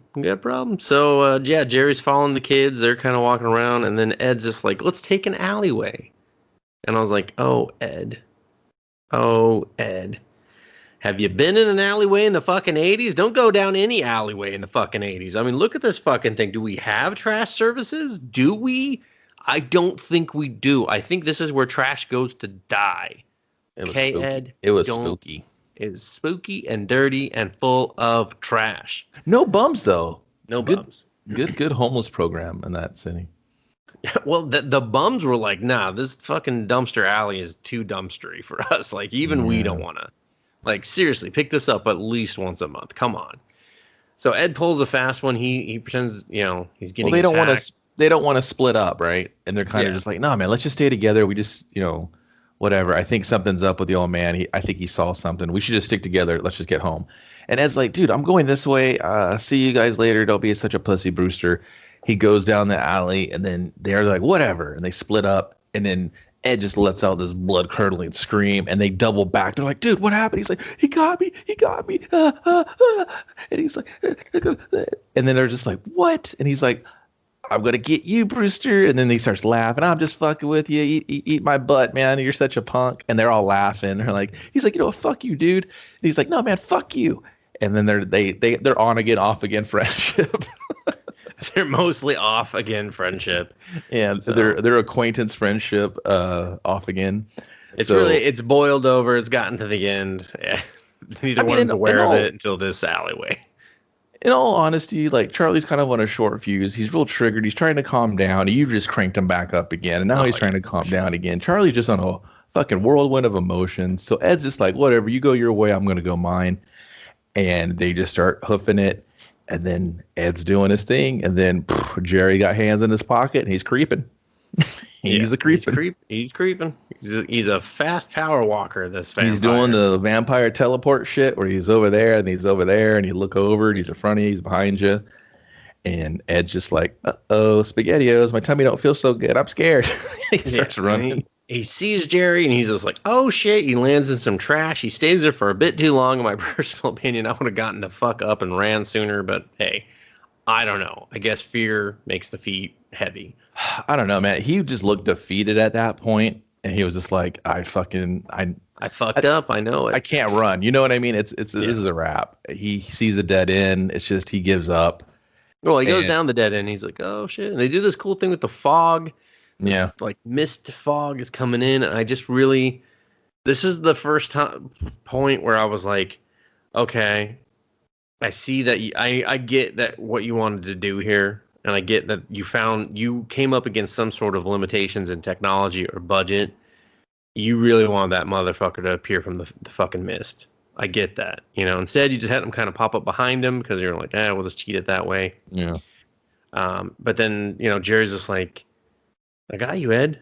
It's okay, like they're never going to make fun of you again. I can help you, just take my hand, come with me. And he gives him the long, creepy fingers. And Ed's like, ew, dude.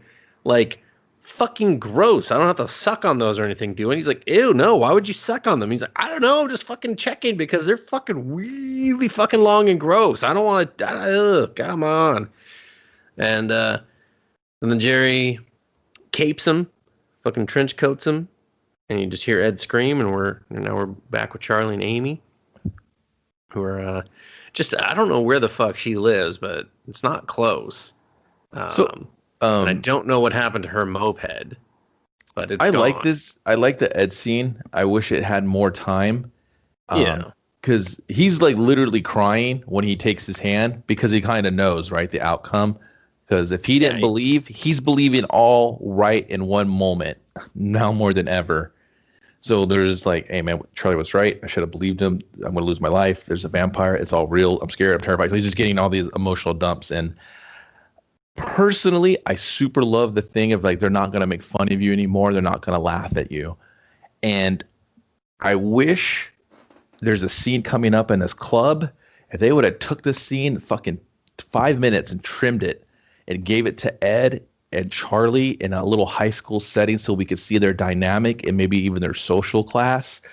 Give me some scenes with Ed being picked on just a little bit. Nothing crazy, but just so I can get a good feel of him. Because he's a super charismatic actor. He's great when he's on scene. Like, he has these little jokey type things. He has a presence. He kind of outshines a lot of people when he has to share any dialogue with them, I feel. And I felt a lot of pity for him. And then you feel it again later on. And even the other characters react. And I was like, man, fuck, this is like he needed a little bit more. Not tons because he's not the main protagonist, but his motivations need to be a little bit more defined. I don't know. That's a dangerous, tightrope you're walking because, I mean, how much before? Because, why would we give Brewster that, or why would we give Ed those 5 minutes? We could just give it all to Charlie. No, Charlie needs it too. That's my problem with the movie. Their dichotomy in the beginning, I wanted them to more established in a world that I don't really know much about. I don't know their pecking order. You want to put him in high school. You want to put him with these things. Even if it's like his dad fucking giving him shit. Like, your fucking friend's over here again. He's like, my dad always breaks my balls. It doesn't need to be long, man. Like, I just need I need to set a little bit more tone for him, or he just kind of feels like a carefree side-kicking buddy, and I just feel bad for him because I lose him as a semi-main character. I needed like a touch more for his character, and I needed a lot more touches for Charlie, I felt. Honestly, I would do the opposite. I would drop both those lines that make you feel anything for him and keep him more of a, one-dimensional sidekick character. I think it's that those lines are so good, him saying, him looking at Charlie and being like, don't call me evil anymore. And you're just like, oh, okay, so this is like along here. I would almost drop that line, and I would drop this whole, they won't make fun of you, they won't laugh at you anymore line. Because if you remove those, then it's like you don't need to do any further development for Ed. You know, everything else is what you see is what you get. So, like, it's almost like those lines are out of place, and they make you want the more, but you don't. I'd rather give the more to Charlie and Amy, because at the end of the day, those are the two I'm going to spend the most time with. So, I mean, I don't know. like, we're going to agree to disagree on that, but the next step they use with his character, they massively humanize him, what happens to him. And I think it's so powerful that he needed a little bit more of something. Like I said, it doesn't have to be like an epic thing, but I think that ending for him is so powerful and pitiful that, man, you're just kind of like, that's. I almost feel like the director was in the same boat as you. He liked the actor so much that he kind of kept giving him more and more and more. And I think that almost is to the detriment of the story. So, like, I don't know. It's anyway. Well, we'll get to that ending. It is a good scene, regardless of a disagreement on the character himself. But Charlie and Amy, they're walking, and boom, there's Jerry. Now he's behind them. Or no, wait, no, they're walking, and then the power gets cut, like 2 feet in front of them, and somehow they didn't see it happen.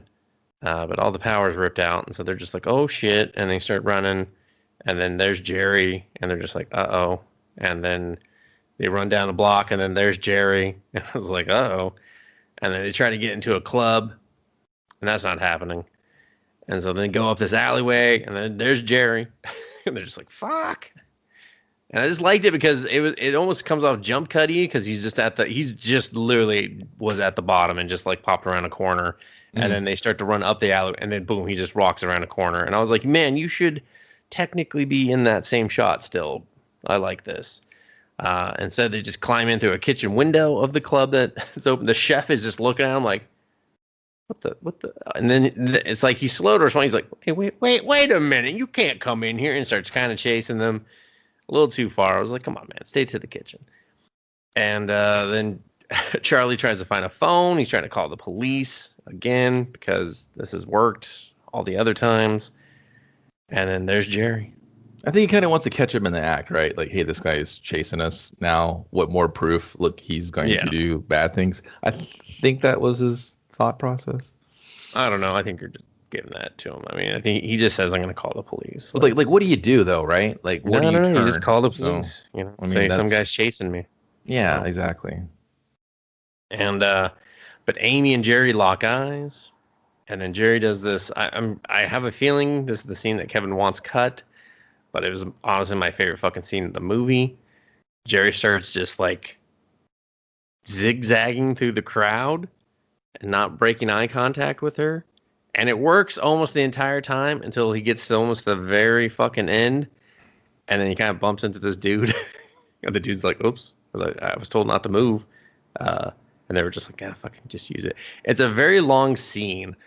And again, this is another scene where I was like, oh man, I see what you're doing. It's not working 100%, but I could see how I'm in 2011 and I'm like, I want to pitch a Fright Night fucking remake. That this scene, I'm like, we're going to get this scene to work the way that the guy was originally picturing it. Because it made me want to be, oh man, you could totally do this with like new graphics and it'd look way fucking doper. But, you know, then you see who they cast in that one, you're like, oh, never mind. But yeah, I kind of personally like this scene. Then they dance, and the dance was way too long, and that part I could cut down. But I liked him just zigzagging, drifting in and out of the audience. No, that's fine. Like when he's putting the gaze on her to kind of be like, hey, I got you in the gaze. You're going to totally eat this up because that's what I do to seduce. Yeah. But then when they do the dirty dancing metamorphosis of kind of Amy into this other Amy that he's prepping in a way that he's kind of influencing, I just think it's too long. And like, it's too long for Charlie not to have noticed. Like, we know that Charlie's a distracted, bumbling idiot, but like, you're in fear of her being killed. That's why you're walking her home and putting yourself at risk by not going back to or like having to walk alone to your own home But then you don't pay attention to her when she's. But we do know that Charlie is focused on one thing at a time, and he's kind of shown that through the whole movie. He's a one like shiny spoon over here. I'm staring at it. Like if something happens, then I'm just like, what? Oh shit!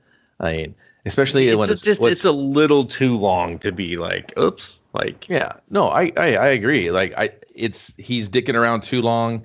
I granted it's in a noisy club, whatever, ambiance, sure.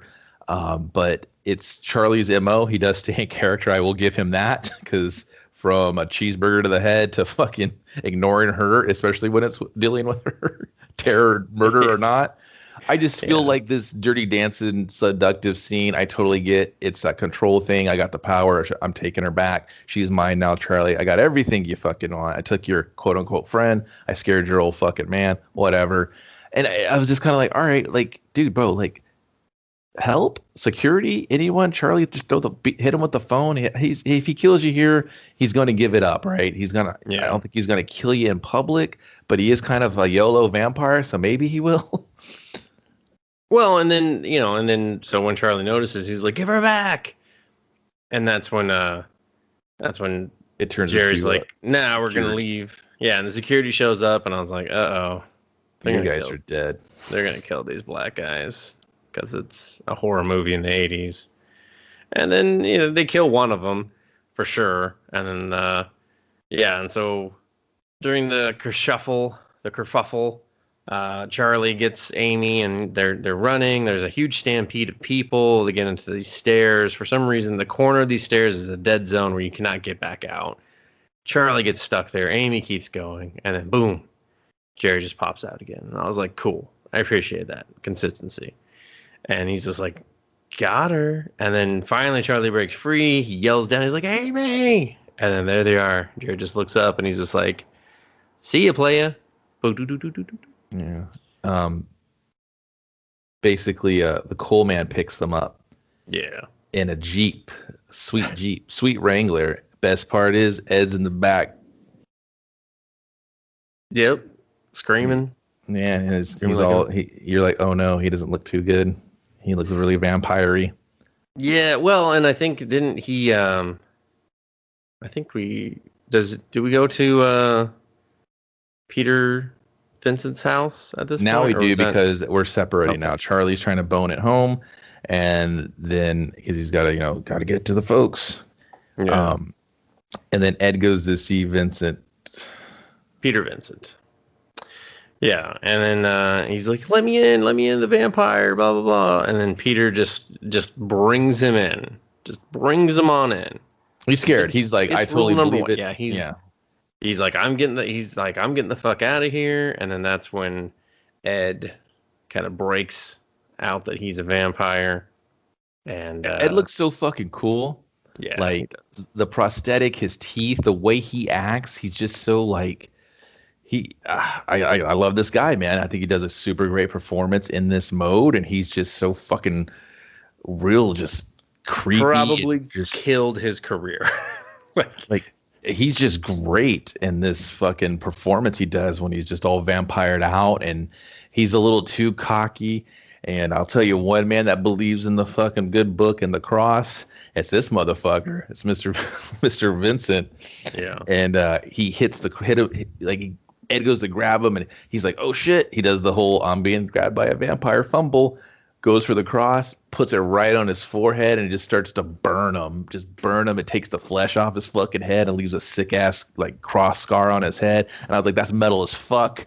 This is sick. Yeah.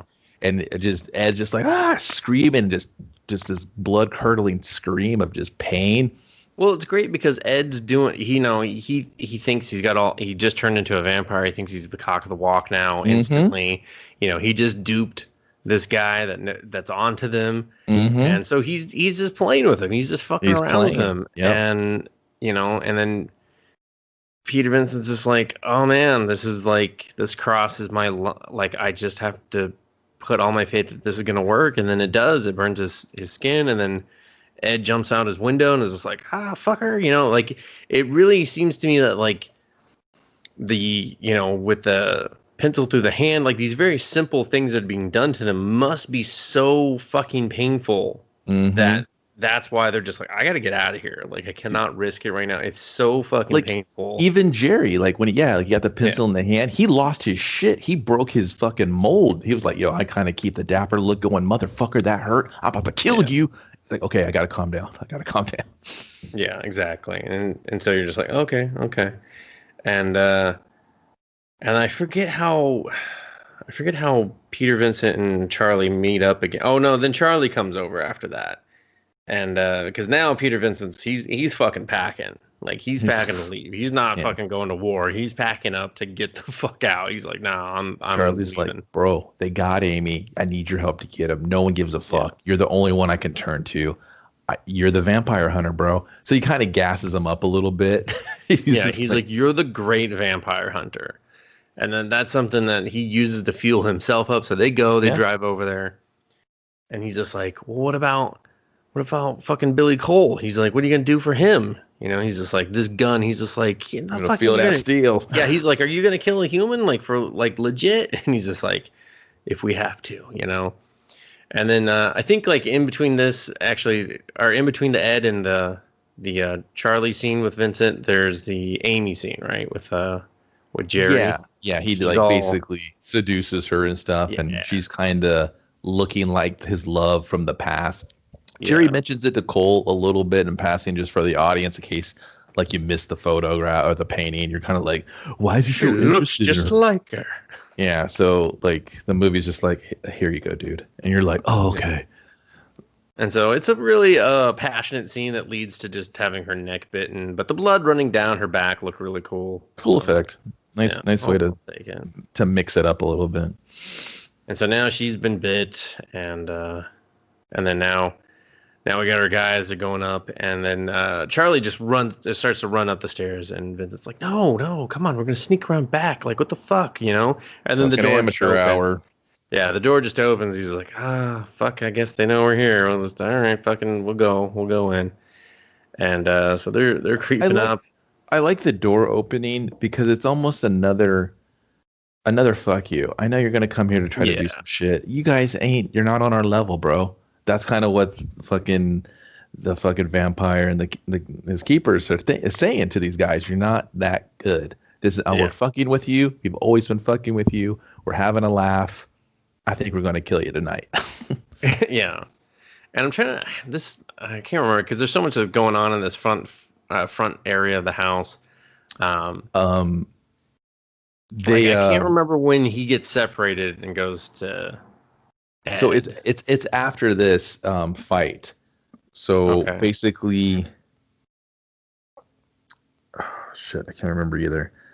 I want to say there's a fight on the stairs and they break the glass. Because Jerry's not there, right? Because Jerry's turning Amy, and Cole shows up, and he's just like, "Hey, man, I know you're here to see the master, but I'm gonna fucking break you guys." And they shoot him full of shit. Oh, because Jerry comes down, and Vincent hits him with the cross. Oh yeah, and he breaks the cross. And he's like, "You gotta believe in this shit for it to work." And they're just like, "Uh-oh." And then fucking Charlie's got his little pocket one. He's like, motherfucker, I believe. And then fucking Jerry's like, oh, shit. Shit. And he backs up. And he does it really well. Like to Dustin's comment, these guys sell it like the old school horror movies of like, this is painful for them. It's not like the modern version vampires where they kind of go, that's uncomfortable and disheartening.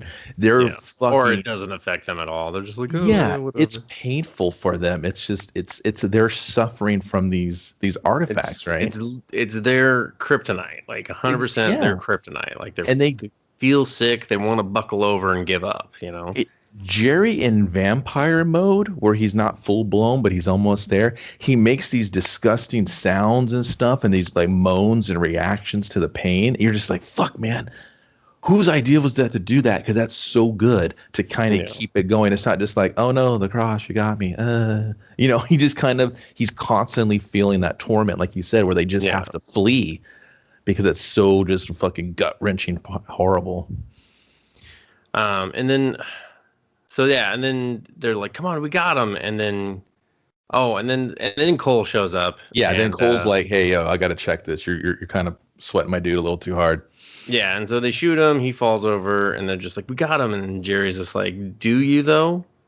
And then he fucking bones out, and that's when you see Cole stands up. And he does the Undertaker sit up. Yeah. And then, Peter Vincent fucking unloads the entire round into him. He's just like, bah, bah, bah, bah, bah, to the point where there's so much fucking smoke you can't even see. Old shitty gun. Yeah. But you hear the sit up again, and you're just like, oh, fuck. He's a Terminator. And so then there's some struggling.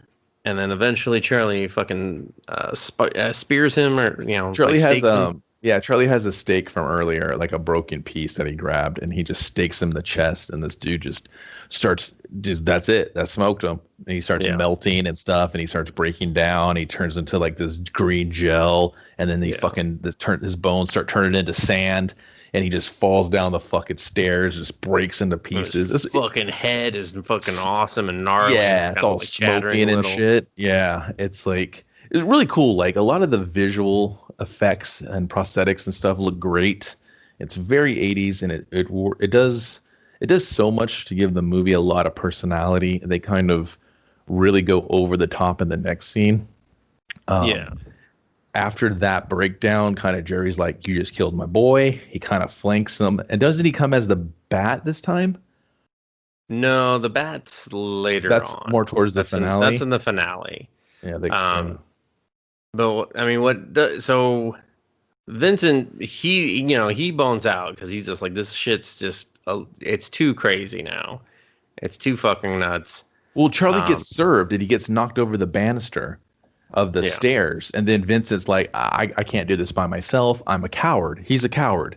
And he thought he could get gassed up, but if Charlie's not there pumping him up, he runs. He goes to get Mrs. Brewster across the thing because he doesn't know what to do. Yeah. Runs in there, runs up to her bed, whips it over, and it's fucking Ed. He's fucking scarred on his forehead from the cross burn.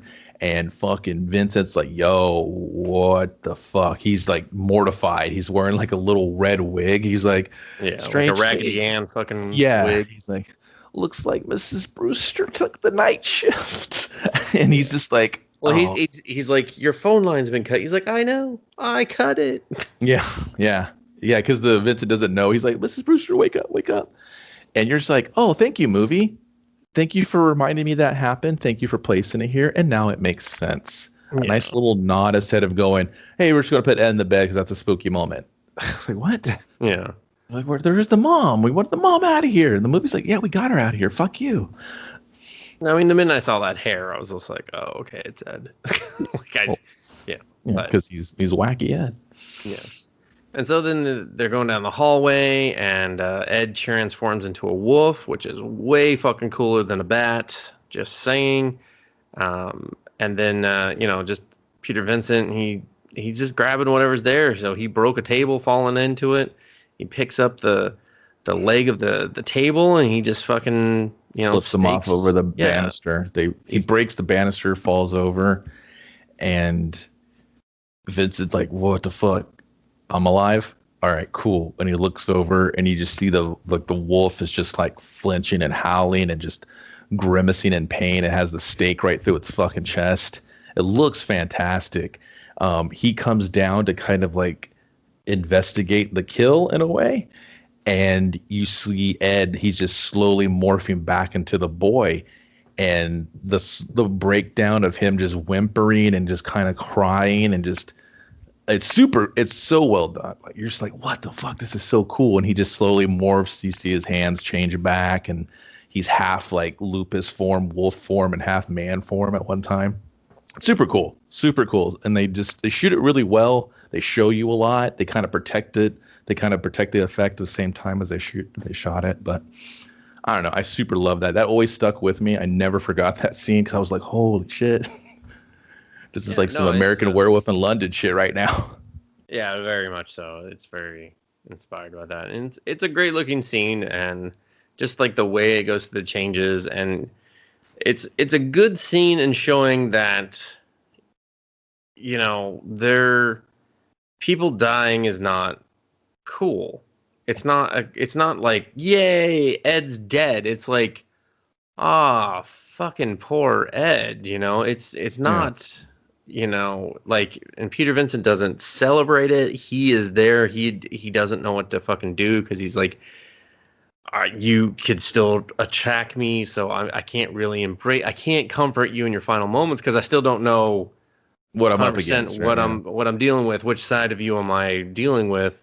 And so Ed's just kind of just dying in this agony because he can't pull the stake out himself. It's there, it's done, and and Peter Vincent's just like stuck watching him just slowly, very slowly die. And I appreciate it because again, to me, that scene is not so much like, oh, poor Ed. It's more of, don't, we're not here to glorify death. We are here to, you know, like, this vampire is killing people, and imagine how horrific it's for them. And then here's how one of them die, and it's horrific. It's not to be celebrated.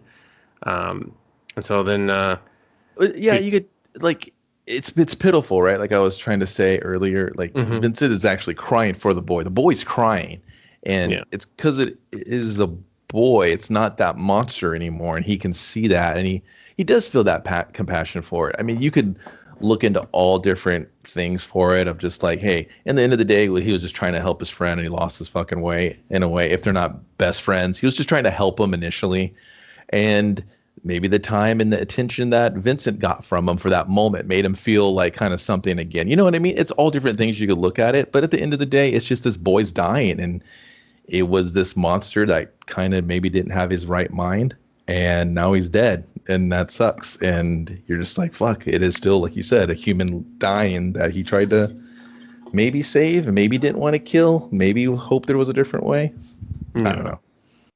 And but now he's pissed. He's pissed because this boy just died, and he knows who to blame. It's not himself. It really isn't. He was just, unfortunately, the catalyst or whatnot to put him out of his misery. And so now he takes the stake out of him, and he's charged. He's energized to fucking go put it in with Triggered. Jerry. Yeah. Meanwhile, Jerry's put Charlie in with Amy, and he's given him the stake that he stabbed. At one point, he stabbed Jerry with the same stake, and did a little damage to him. And then he's just like, "Here's your fucking stake. You're gonna need it just before sunup." And Asshole. That's your girlfriend. yeah, You're gonna have to kill her. That guess yeah, what? he's totally just like, you know, she's either gonna eat you or you're gonna fucking kill her. Like, deal with it. And actually, I think this is. I don't think Billy's dead at this point. No, he's not actually. We totally jumped ahead because Billy's still alive because they're down in the basement, and they're Aren't putting they dirt. preparing the coffin? Yeah, they're He's preparing like, the coffin. They're putting dirt in her coffin for her and everything. And then Peter Vincent sneaks back in. He's just like, Charlie. He's like, I'm gonna try to break the door, make as much noise as possible. And then so Charlie you're starts right. screaming and shit. And he's just like, oh, shit started sooner than I thought. Would have got And then against. yeah, he breaks in, and then the noise stops, and he's just like, Jerry's like, nah, fucking something's not right. And then they do the whole scene Mhm. with on the stairs, and Billy Cole dies, and then now Jerry's on the fucking run, but like Amy's also free too. And it just starts up the scene where like Jerry's in a bat form, and he's coming at them and shit like that. And I don't think we don't see his bat form until after the basement, I want to say, or Yeah, the vet form's part of the finale, the big final fight, basically. yeah. They kind of go like, Oh yeah, no, yeah. He's flying around. He's like fucking with him. He's like outside the windows and shit. yeah, he's still doing the Evil Dead camera swooping around. Yeah, and so then he busts in, and they're just like, "Hey, fucking turn around!" And Peter Vincent tries to cross again, and he's just like, "I told you, has to have faith." He's just like, "I'm just trying to." He's basically just fucking with him now. He's just like, "Nah, man, turn around. I got the sun coming up. I'm just trying to keep you there, fucker." Mm-hmm. And then Jerry's his own undoing because he broke the fucking window. Mm-hmm. So he's just like, Throwing his fuck." tantrum. Yeah, and so then he turns into the bat, and it's disgusting, and you're just like, oh shit, that's a fucking nasty ass looking bat. And he starts attacking them. They're trying to get him in the sunlight, But Jerry gets away, and they're like, we gotta fucking end this now. We gotta go to the basement. We gotta fucking end this. Yeah, let's stake in the heart, baby, just like the movies. So they're just like, okay, let's separate. Great idea. It's the finale. Well, yeah, they're all puffed up now. They're just ready to go fucking wreck shit. They think they got Jerry against the ropes, but they don't. So no, you kind of never do. No, you did. Like, this guy fucking does not go out easy. He's like a Capcom fucking boss, like a 2020 Capcom boss, where you're just like, oh, real painful and hurtful. So Charlie runs into Amy. Amy's now full fucking mistress of the night. She's just like, hey, what, you don't find me attractive? What is it? It's like totally just fucking with him. She's so cool looking. Yeah, she looks like a fucking awesome vampire. You're just like, okay, your metamorphosis into this has been fantastic. You went from like, I don't know, spunky girl next door to fucking I'm super mega hot and could kill you. So yeah, the makeup they do for her final formation or transformation, I should say, is awesome. Yeah, I don't know how she got casted as a high schooler, but whatever.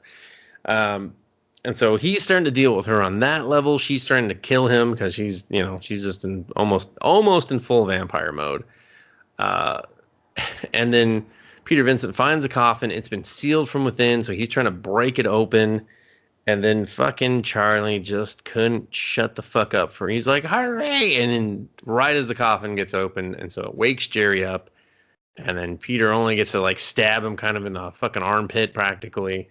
It's so cool too, because Jerry's like super fucked up. His face is kind of burned from some of the sunlight. Like he's going through it, man. You see all his battle damage and shit, but he still has this kind of like cocky swagger about him. The way he kind of moves and addresses the guys, like it's just like, damn, dude, It's not his first rodeo. That shit don't turn off. Yeah, man. He's having flashback about villagers trying to raid his shit, and he fucking wrecked them. He's like, if I can make that, I can make this. You fuckers ain't got nothing. Because he knows he's like, I'm dealing with a fucking movie vampire hunter and a fucking teenage boy. They got nothing on me. Mm-hmm. So, but they get him. Eventually, they break all that glass that Billy Cole took hours upon hours to paint black. Yeah. And they fucking just roasty toasty this guy until he just explodes into green, ghost energy. Plasma as well. Yeah. It's super cool too when the sun hits him. It's literally like a John Woo shotgun blast. He flies against the wall, and you can see his skeleton, and his skeleton has like these like bat type features on them and shit. Yeah, it's just like he's constantly that whole metamorphosis is changing throughout. It's super cool. Like the way they did it, I was just like, damn, dude, that's smooth as fuck. Yeah, and so they've won. They have won, and they come out. Amy's changed back, and then we're back to the bedroom. They're on the bed. Okay, they're no longer going with the safe move behind the bed. I guess because the mom is still working the night shift, I suppose. Mm-hmm. And then there's Peter Vincent. He's back on TV. He's like, I'm back for fucking Fright Night. He's like, I thought I'd give the vampires a night off, right, Charlie? And you're just like, unnecessary, but okay. Nah, cool. Bro, he's shouting his homie out. He said, you know what? I'm shouting the homie out before that was a thing to shout out the homie. Yeah. And he's like, all right, let's talk about this fucking slasher movie. And assholes from Flesh Eaters from Mars or some shit. Yeah. And then I forget how but like there's some reveal where Ed's still alive, and I don't remember. Well, yeah, because you're just like, oh man, like what happens when you get home and there's like a dead kid in your living room? Well, we moved on. We're gonna have sex, okay? Yeah. So you're kind of like,